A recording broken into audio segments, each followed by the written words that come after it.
And Laura, you want to give a quick introduction? Sure. Hi, nice to meet you. I'm more in the cancer immuno-oncology space. I lead spatial biology and Olink proteomics for Psomagen, and Psomagen's a Rockville-based CRO. We offer a wide array of services. It's pretty much a true multi-omics provider. But we don't make antibodies. We don't do anything like that.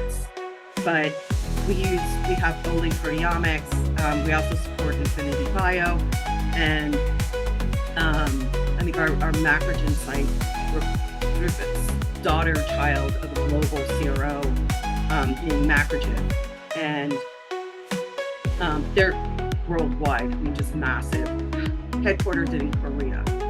We're actually having our 20-year anniversary this year. So, but I have survived the pain of protein expression and in my own life, and also I have 15 years of primary tech support in industry, so I have a lot of questions in my head from years and years and years, right? So I think together CG and I can do a really nice job of kind of giving some high-level information that a lot of people will find valuable. Also, our marketing team was keen to point out that podcast is something that's really up and coming right now because AI can't do it. And so these sorts of things have become very popular. Yeah, when AI does it, you will start to need to check facts and may as well just do it yourself. Tell me about it. Like, I think our Stephen Lee who leads development in Korea wrote a science chat GPT. And honestly, that thing's better. It's good at doing an outline. I think they're good at outlines. Yeah. And that's kind of where it ends. Yeah, pretty much. Like, we generate a bunch of AI-based content, and it took almost as much work fact checking them. Yeah, exactly. That's what happened to us too, which is why I'm like, outline. It does a great outline. Yeah. We have a proteomics blog series proteogenomics blog series coming out. I think the first one is on the web, and there are 6 more, and they came from Science Chat GPT. Oh, nice. Okay, so Kaylin, you want to give it a go?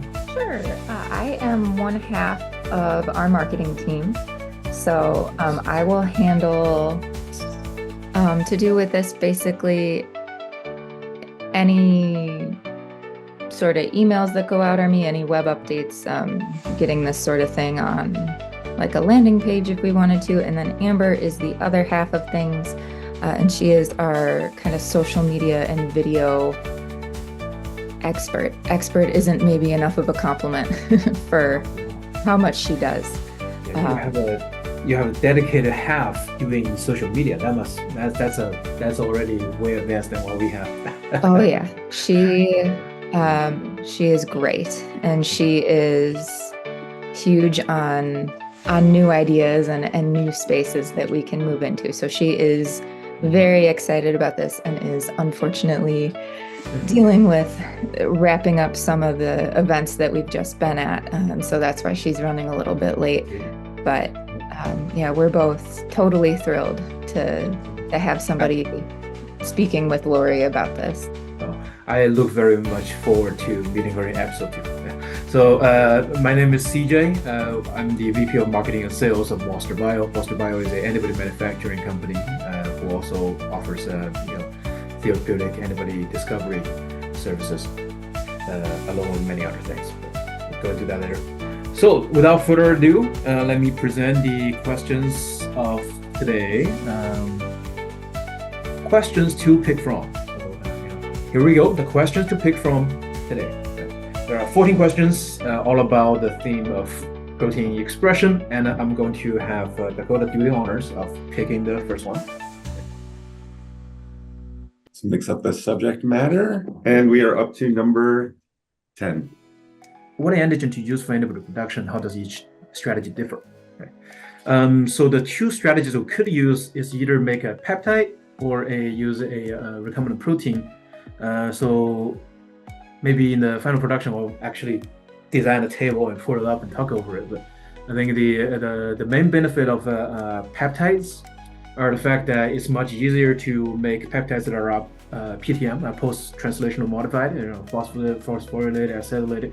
Those are just little pre-made blocks you can put together. Whereas if you want to make that in a recombinant protein, it's much more difficult.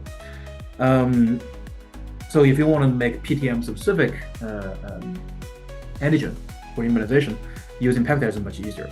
However, peptides are so short that they don't do a good job folding and keeping the tertiary structure of the antigen. So using a recombinant protein can maintain much more of the tertiary structure of the antigen, and therefore generate antibodies that are more likely to react with the real thing. I think those are mainly, peptides much weaker but much more customizable.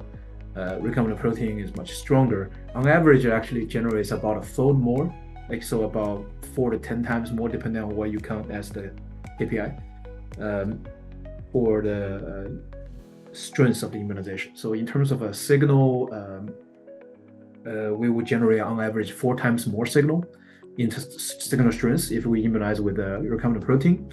And it's just empirical, right? We don't have a white paper for that.